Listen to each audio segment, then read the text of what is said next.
For more on this story, we can bring in Ibrahim Jalal, non-resident scholar in the Arabian Peninsula program at the Middle East Institute. Thank you very much for joining us on the program today. Now, the Houthis, as you heard in that report, say that they're doing all that they're doing in the Red Sea in solidarity with the Palestinians in Gaza. What's the real reason, though? Thanks for having me. There are multiple reasons, internal and external.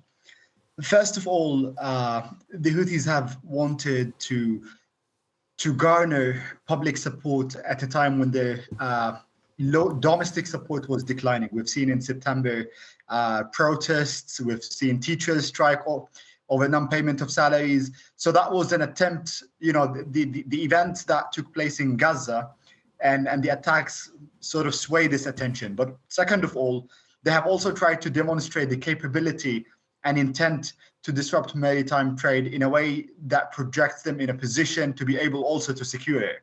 So that's a sort of power projection. A third layer of that is aimed also at sort of exploiting the Palestinian cause to try to play on the sentimentality surrounding millions of the Arabs in the region who do not understand the dynamics and the roots of the conflict and do not actually know who the Houthis are, what do they do, and what do they want. So these are three sort of internal, external reasons that led them to begin these attacks. And it's worth to note that the first Houthi maritime attack took place in 2016, expanded in 2023 into the global level that we see today. We've seen a number of strikes since the US launched its campaign last week. Nothing seems to have deterred the Houthis for now. Have the US, the UK, and now Denmark actually struck anything in Yemen? They have launched another wave of strikes on several Houthi positions, but some of these positions do not hold military significance, right? And it seems that the Houthis were able to decentralize a large size of their arms and distributed capability. So, for example, they launched an anti-ship ballistic missile and another ballistic missile from Al-Bayda, which was not one of the 6 initial governorates that were targeted when the US-led offensive started. That shows that they could strike from other theaters that were not necessarily within the calculus, in addition to the lack of knowledge of sites where they have kept and concealed their strategic capabilities in rugged mountains and tunnels. And the attacks have been made clear. They are symbolic, limited, and tactical in scope. And the Houthis do understand the American and British messaging with the conflict averse attitude. So there is no reason for them to be deterred. In fact, there is even more benefits for them to continue to these attacks and actually expand them. And as we've seen the expansion into the Gulf of Aden, forcing even more vessels to reroute through a long journey via the Cape of Good Hope. So they're extremely unlikely to be deterred. And the recent designation as a specially designated terrorist organization by the United States just yesterday is a joke for the Houthis, because it's the same administration that resigned at the FTO, and 3 years later, it's the same administration that puts them back on that. I want to talk about this redesignating the Houthis as a terrorist organization, because earlier today, one of my colleagues interviewed Martin Griffiths, and he said all this, the escalation with the Houthis, the strikes, it's going to hit the Yemeni people the hardest.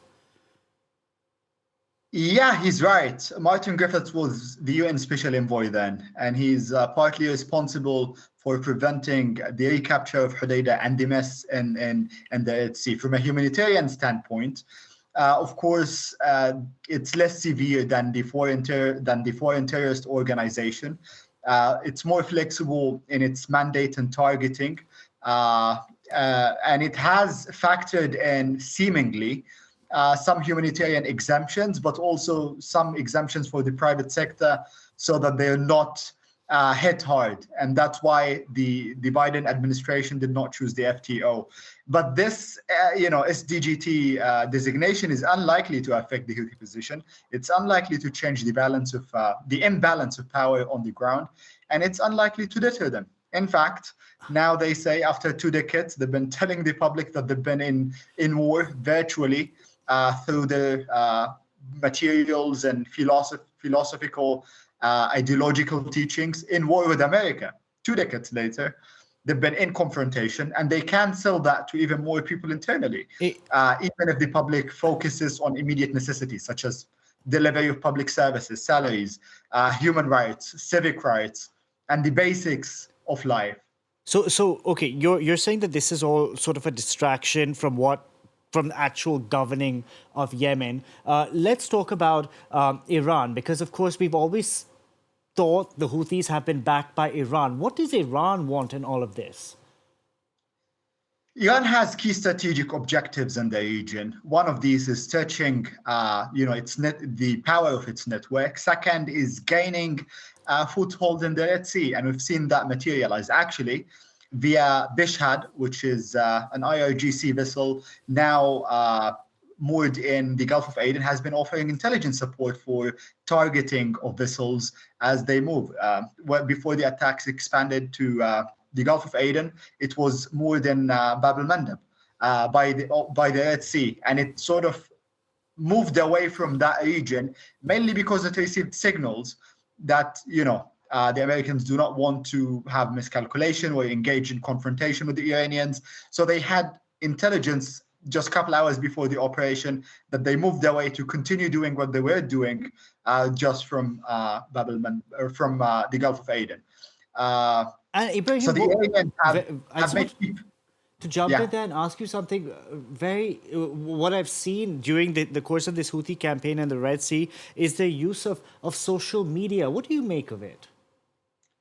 The Houthis have learned smart techniques in propaganda and disinformation, and they've been exactly using this development together with the ideological teachings to further tell the public that they are now in confrontation with the only superpower, the United States, and Israel, which has been waging barbaric attacks on Gaza. And that serves the mobilization and recruitment objectives, even if it's temporary for now. Because as soon as this ends, the public want to focus on the immediate priorities of day-to-day life, be it governance, be it, as I said earlier, salaries, basic services, opportunities to grow professionally and personally. Ibrahim Jalal, we're going to have to leave it there. Thank you very much for joining us on the program today. Pleasure to be with you.